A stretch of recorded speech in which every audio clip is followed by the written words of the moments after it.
The storm came in from the Pacific without warning, but then again, so did she. 72 years old, silver hair pinned back, eyes the color of the ocean outside, cold and completely unreadable. Standing alone on the porch of an isolated cabin on the Olympic Peninsula, watching the last of her husband's taillights disappear into the Douglas fir forest. He hadn't even looked back. What Edward Nash didn't know, what no one had known for 30 years, but was that his wife had spent her career disappearing people far more dangerous than him, and she had absolutely no intention of being the one who vanished. This is the story of Vivian Nash, former CIA case officer, decorated intelligence operative, and the woman her husband decided was too inconvenient to keep alive. He was wrong about a great many things. 6 days earlier, Seattle, Washington. The restaurant was the kind that didn't put prices on the menu.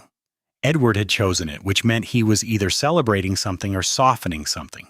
In 35 years of marriage, Vivian had learned to tell the difference. This was softening. He ordered the wine without asking her preference, talked about the firm, about a case in Portland, about their son Daniel, who never called enough. He filled every silence before she could inhabit it. That was new. Edward Nash had always been comfortable with silence. He was a trial attorney. Silence was a weapon he'd spent decades perfecting. Tonight he was afraid of it. "I thought," he said, finally refilling her glass, "that you might want some time away. The peninsula property has been sitting empty since spring. The coast does you good." Vivian studied him over the rim of her wine. "Does me good. You've seemed tired, Viv." His voice was practiced concern. She recognized practiced concern the way a carpenter recognizes a crooked nail. "The doctor mentioned—" "Which doctor?" A slight pause. "Dr. Farrow, from the cognitive evaluation." Vivian set down her glass very carefully. The cognitive evaluation she hadn't known about until the appointment had appeared in her calendar. The one where Dr. Farrow, a man she'd never met before, had reviewed a file thick with documented incidents, forgotten appointments, confused dates, a gas burner left on, none of which had happened. "A week," Edward said, "maybe 2, just a rest. I'll drive you up Saturday." She looked at her husband, at the careful arrangement of his face, at the slight tension in his jaw that only appeared when he was managing something. "Of course," she said, "that sounds lovely." And she smiled the smile she'd learned in a basement classroom in Langley, Virginia in 1978. The one that revealed absolutely nothing. Saturday morning. The drive from Seattle to the Olympic Peninsula took just over 2 hours. Edward talked most of the way.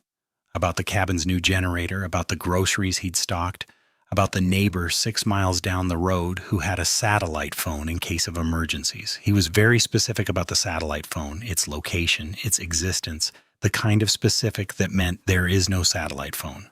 The peninsula in November was a different world. The highway narrowed to a 2-lane road, then to a single lane, then to a gravel track threading through old-growth forest so dense the midday sky disappeared. Douglas firs 200 feet tall lined both sides, their roots breaking through the earth like the fingers of buried giants. The Pacific was somewhere to the west, invisible but audible, a low, constant presence like the earth breathing.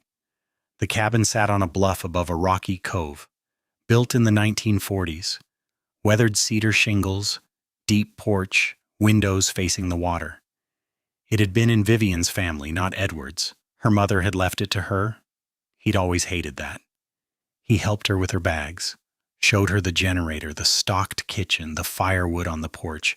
He was thorough, almost tender, the performance of a man saying goodbye in a way he thought she wouldn't notice. At the door, he kissed her cheek. "Rest," he said. "I'll call to check in." She watched him get back in the car, watched him drive away down the gravel track, watched until the sound of his engine was swallowed entirely by the forest. Then she went inside and began to work. Because here is what Edward Nash had miscalculated. He'd married Vivian Adler in 1989, 6 months after she'd officially resigned from the Central Intelligence Agency. He'd known she worked in government. He'd never asked precisely what that meant, and she'd never precisely answered. In 35 years, not once had he sat with the reality of who his wife actually was. Not the woman who tracked financial networks for 3 years to bring down an East Berlin arms dealer. Not the woman who'd spent 14 months embedded in a criminal organization in Lisbon under a name that wasn't hers. Not the woman who had on 2 separate occasions walked into rooms she wasn't supposed to survive and walked back out again. Edward had married a myth. A quiet, elegant wife who arranged flowers and attended firm dinners and seemed to have no strong opinions about anything. He had no idea he'd been living with a ghost. Within 4 hours of his departure, Vivian had found the first anomaly. Her laptop, the one he'd packed for her, had software installed that she hadn't put there. Keylogging, screen capture, the kind used by private investigators and occasionally by people building a paper trail. By midnight, she'd found the second, the medication he'd packed. Her blood pressure prescription, a daily necessity, replaced with capsules that looked identical. She opened one over the kitchen sink. A fine white powder, not her medication.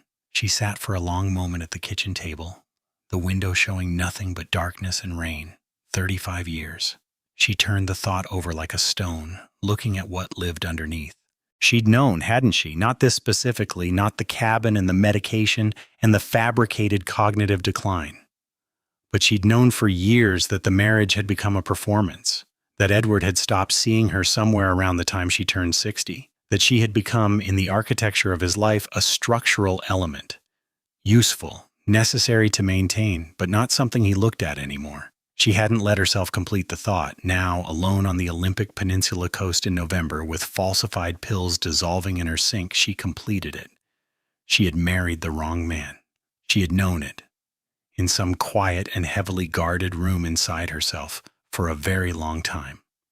She got up, made tea, and started planning. Day 3.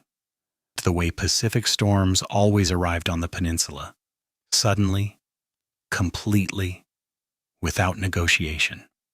By morning, the gravel track to the cabin was underwater. By afternoon, the single road connecting the bluff to the outside world had a Douglas fir lying across it, root ball the size of a small house. No car was getting through, not for days. Vivian was on the porch, cataloging what she had and what she needed when she heard it. Below, at the cove, the sound of a small motor dying. Then silence. Then, faintly, against the wind, a voice saying something that was probably a curse. She went inside and got the rifle from the hall closet. Then she went down the path to the water. He was standing in the surf to his knees, pulling a battered aluminum boat up onto the rocks, 68 years old, broad-shouldered, thinner than she remembered, gray at the temples, soaked through. A messenger bag held above his head to keep it dry. He turned and saw her. For a moment, neither of them moved. "You're pointing a rifle at me," Marcus Webb said. "I'm aware. I was in the area. The nearest town is 40 miles away." "I said the area, not the town." He nodded at the gun. "You gonna lower that?" Vivian studied him for another moment. 30 years. She'd thought about this moment, not often, not intentionally, but it came sometimes in the early morning before full consciousness, the way certain things do. What she would say, whether it would be strange, whether the version of him she'd kept somewhere private and unnamed would match the actual man. He looked, she thought, like someone who had also kept something private and unnamed. She lowered the rifle. "Come inside," she said, "before you die of something ordinary." Inside the cabin, he dried off. She made more tea. They sat on opposite sides of the kitchen table with the storm throwing rain against the windows in volleys, and the silence between them was the particular kind that forms between people who have too much to say and no agreed-upon place to start. "How did you find this place?" she asked. "I've been following Edward's financial records for 4 months. Marcus wrapped both hands around his mug. "He's been liquidating, quietly, moving money through 3 shell companies into an account in the Caymans.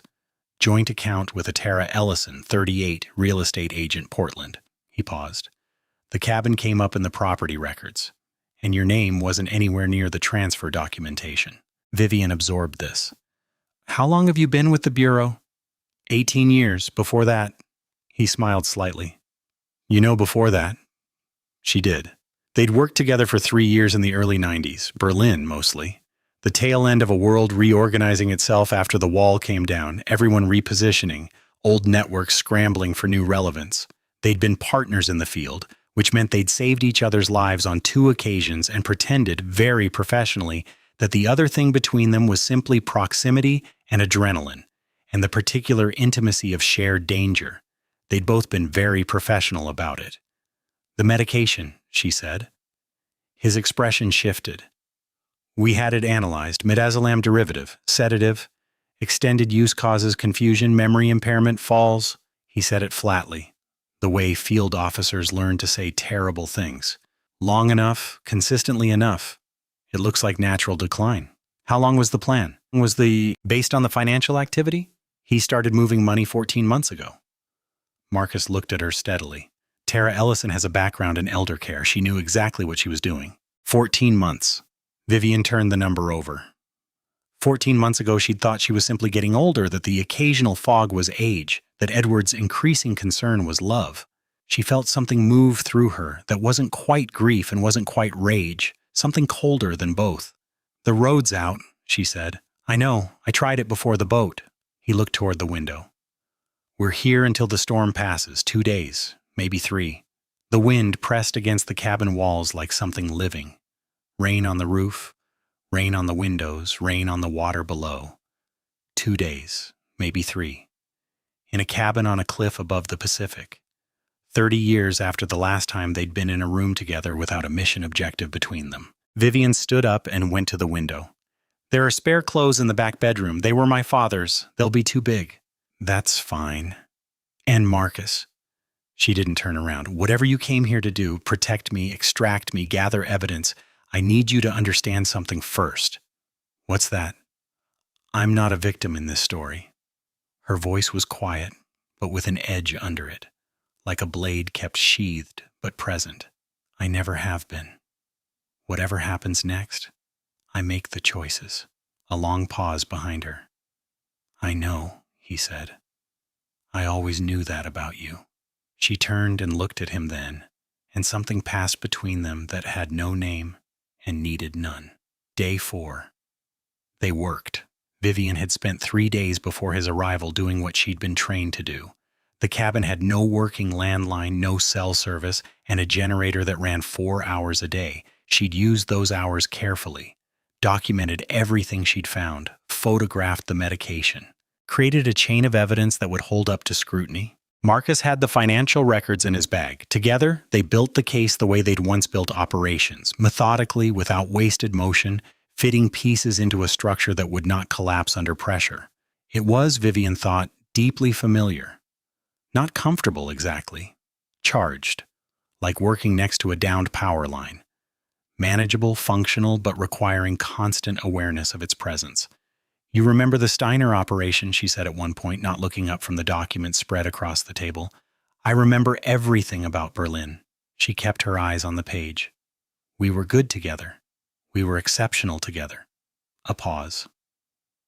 Outside, the storm had dropped slightly. The rain was a steady curtain rather than an assault. "You never came back to the agency after Berlin," he said. "No. I looked for you, professionally speaking." "I know. I saw the inquiry." "You didn't respond." She looked up then. He was watching her with the particular patience of a man who had waited a long time and was prepared to wait longer. "I was engaged to Edward by then," she said. "I had made a decision." "Was it the right one?" The question sat in the air between them. Outside, a wave broke against the rocks below with a sound like something giving way. "No," she said. It was the first time she had said it aloud to anyone. The word was smaller than she'd imagined and heavier at the same time. "No, it wasn't." Marcus said nothing, just nodded slowly, the way he'd always received information, without judgment, without urgency. File it, process it, let it become part of the picture. "I was afraid," she said, which was harder to admit than any operational failure. "What we were in Berlin, it wasn't something I knew how to hold outside of that context. It belonged to that world. I didn't know if it could exist in a regular life." "Did you ever wonder?" "Every few years." She was looking at the documents again, not really reading them. "Less as time went on, or I became better at not wondering." "I got divorced in 2008, he said. "Patricia, 15 years. It was a good marriage." "I'm sorry." She said I was never fully present. He paused. She wasn't wrong. The fire in the stone hearth crackled. The storm pressed against the windows, and the 30 years that had lived between them as a careful absence began slowly and without ceremony to take up space. That evening, she found him on the porch after dinner looking out at the water. The storm had eased to a gray, steady rain, the kind the peninsula wore like a second skin for most of the year. The forest was dark and vast and absolute on 3 sides. Below, the cove was black and restless. "I've been thinking about what happens after," she said. He turned. "After the storm. After the arrest. After all of it." She stood beside him at the railing. Not close enough to touch, close enough to feel the warmth of him in the cold air. "I've spent 35 years being someone's wife. 20 years before that being someone's asset, someone's case officer, someone's partner." She paused. "I don't know what it looks like to simply be myself, with no function." "You're asking the wrong person," Marcus said. "I've been someone's agent for 40 years. I have the same problem. What do you do with that?" He was quiet for a moment. The waves below were a low, rhythmic presence. "I think," he said finally, "you stop asking what you are and start asking what you want." She looked at him. He looked back. And the question was there between them. Not asked aloud. Not yet, perhaps not for a long time. But present. Undeniable. She had spent 30 years being very professional about this. She was 72 years old. She was done being professional about it. "Come inside," she said. "It's cold." He followed her in. And when she didn't move away when he stood close, and when he rested a hand against her shoulder blade with the careful question of someone who has waited long enough to get it exactly right, she let herself be still. Not because she was rescued, not because she was grateful, not because the storm had made her vulnerable, because she chose it. Finally, deliberately, with complete understanding of what she was choosing. That was the difference. That had always been the difference. Day 5. Dawn. Vivian was awake before light. She often was. A career in intelligence leaves certain habits that don't retire when you do. She sat at the kitchen table with the evidence files spread before her and added what she'd been working on since 3 a.m. A handwritten timeline, 46 years of her. Professional history, ending with 14 months of a different kind of operation, one run against her, by a man who had slept in her bed for 3 decades and never once asked who she really was. The irony was not lost on her. When Marcus appeared in the doorway, she was nearly done. He looked at the pages, looked at her. "You've been up all night." "Old habit." He poured coffee, sat across from her, studied the pages she'd completed. "This is enough," he said quietly. "This is more than enough. I want to be sure. Vivian." His voice was gentle. "You've built a case that would take a federal prosecutor 3 months to prepare. You built it in 4 days, on a cliff in a storm." He paused. "Let it be enough." She looked at the pages, at the careful architecture of evidence, at 35 years of a life that had been, she now understood, not quite her own. Then she looked at Marcus, at his face in the early morning gray, patient and present and entirely honest. She picked up the stack of documents and squared them neatly. "All right," she said, "tell me how we get off this coast." Day 6. The road clears. By noon, the storm had broken. By early afternoon, a county road crew had cleared enough of the debris on the main road to make passage possible. Marcus had used the cabin's emergency radio, the one she'd found behind a panel in the utility room, still functional, that Edward had definitely known nothing about, to reach his bureau contact. The contact's name was Agent Sandra Kowalski. She arrived in an unmarked SUV with 2 colleagues and an expression that suggested she'd been waiting for this call for some time. "We've had a warrant for Edward Nash's financial records for 6 weeks, Kowalski told Vivian at the kitchen table, reviewing the evidence package with the focused efficiency of someone who knew exactly what she was looking at. "We couldn't connect it to a direct harm until now." She looked up. "You're the connection." "I'm the attempted victim," Vivian said. "There's a distinction." Kowalski allowed a small smile. "Yes, ma'am, there is." The extraction was methodical. Evidence documented, chain of custody established, statements recorded. Vivian gave hers in the same precise, unemotional tone she'd used for decades in operational debriefs. Facts, sequence, evidence, no editorializing. Kowalski's colleague, a young agent who kept glancing at Vivian with poorly concealed awe, asked at one point, "How did you know to check the medication? Most people wouldn't have." "I've been in intelligence since before you were born," Vivian said. "I check everything." He nodded vigorously and wrote something in his notebook.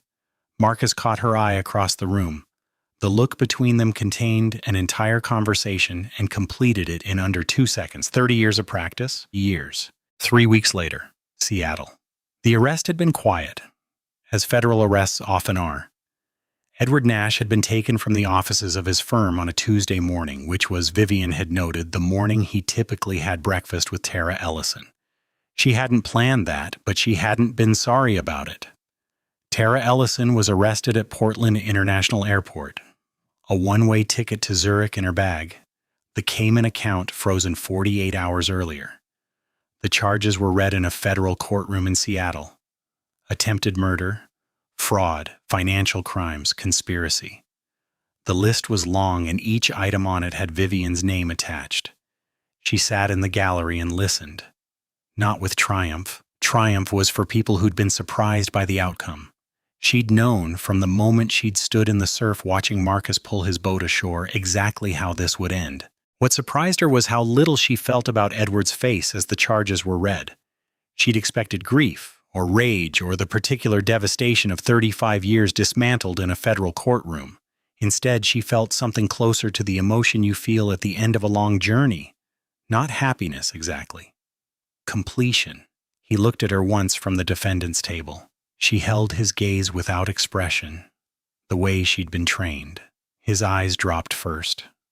They always did. Outside the courthouse, cold November air. The same month, almost exactly, as the peninsula. Seattle's version of winter. Gray and damp and quietly insistent. Marcus was waiting at the bottom of the steps. This had not been arranged. She hadn't told him the date of the hearing.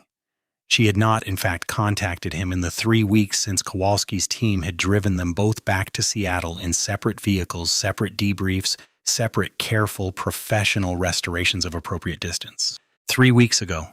She came down the last 3 weeks ago. She came down the last steps and stood in front of him.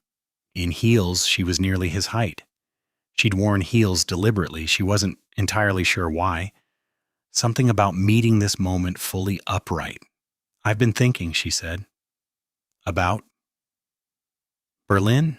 She paused. "And after Berlin? And 30 years of the wrong decision and what comes after that?" Marcus looked at her steadily. The patience that she'd found at 22, the most compelling thing about him. That hadn't changed either. "I don't have an agenda," he said. "I'm not offering you rescue or a plan or a next step. He paused, and the professional composure slipped slightly, and underneath it was something unguarded and real. "I just would like to know you again, without an operation between us, without a reason." Vivian looked at him for a long moment. 72 years old, one failed marriage, a career that had taken more than it had given in certain departments. A cabin on the Olympic Peninsula that was, legally, entirely and completely hers. "What do you want? Not what are you?" "Lunch," she said. He blinked. "What?" "I would like to have lunch." She turned and started walking. "There's a place 2 blocks from here. I've wanted to try it for months, and Edward always chose the restaurant." She glanced back. "Are you coming?" Marcus Webb stood on the courthouse steps for exactly 1 second. Then he laughed, genuinely from somewhere unguarded, and followed her. The peninsula in winter was not the peninsula of postcards. The fog rolled in off the Pacific and settled into the forest for days at a time, turning the old-growth trees into shapes and suggestions. Rain was a constant conversation with the cedar roof. The cove below the bluff went weeks without direct sunlight. Vivian loved it. She was working. A writing project, technically unclassified, technically her own, the kind of memoir that would require certain agencies' approval before publication and would probably never receive it. That was fine. The writing wasn't for publication, it was for herself. 46 years of a life lived largely in service of institutional truths, finally examined on her own terms. The property transfer had been finalized in January. The cabin was hers, had always been hers, but now was documented as such with the particular completeness of legal instruments. Edward's attorneys had not challenged it. It turned out many things Edward's attorneys were not challenging given the volume of existing legal difficulties. On a Friday afternoon in February, a truck came up the gravel track, Marcus's truck. He drove up from Seattle on weekends sometimes, not every weekend. They had not discussed schedules or expectations or definitions. They were both, at this point in their lives, done with definitions. She heard his footsteps on the porch before he knocked. 40 years in the field gave you a particular awareness of footsteps. "It's unlocked," she called. He came in bringing cold air and a paper bag from a bakery in Port Angeles and the particular quality of presence that she had spent 30 years pretending she'd forgotten. He looked at what she was writing. Didn't ask about it. "Good day," he said. "Productive." She closed the notebook. "You?" "Long drive. Worth it." He put the kettle on. She went to stand at the window looking at the fog-gray water below. The same view her mother had loved. The same view that would outlast all of them. Somewhere in Seattle, a federal case was building toward trial. Somewhere in Portland, a woman named Tara Ellison was meeting regularly with attorneys who were growing visibly tired. The machinery of justice moved at its own pace, and Vivian had learned across a long career not to watch it too closely. It would resolve, it always did. What mattered was this: the window, the water, the sound of the kettle, the man in her kitchen who had waited 30 years and driven 40 miles on a gray February afternoon because she had asked for nothing and offered nothing except herself. That was everything. That was, it turned out, more than enough. The fog pressed against the glass. Somewhere below, the Pacific continued its patient, indifferent conversation with the coast. Vivian Nash stood at the window of her mother's cabin and felt, for the first time in longer than she could honestly account for, entirely and completely present in her own life. Not performing, not managing, not surviving, living.